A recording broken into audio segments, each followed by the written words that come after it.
трябва да отворя. Матей 16-19 казва, ще ти дам ключовете и каквото отключиш на небето ще бъде развързано. И каквото вържене на земята ще бъде развързано.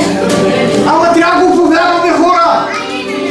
Не само трябва да го знаеш това слово, но ние трябва да го повярваме, да влезеш в самото слово, да кажеш, Господи, аз ти благодаря, ти ще намериш работа. Господи, аз ти благодаря, ти ще изцелиш. Господи, аз ти благодаря, че ще напусна цигарите от алкохола. Господи, аз ти благодаря, че аз от днес съм нов човек в Тебе. Господи, аз ти благодаря, че от днес кажеш, че ще Божието слово и ще ти се покланя с дух истина. Господи, аз ти благодаря и връзвам. Имаш правото. Неприятели.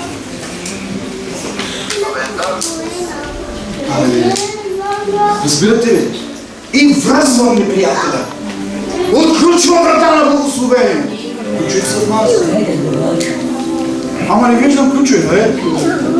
Ключове няма да е. Ключовете. Знаете ли, като виждам всеки един има ключ. Това е твоето уста. Това е твоето уста, мило. Алелуя.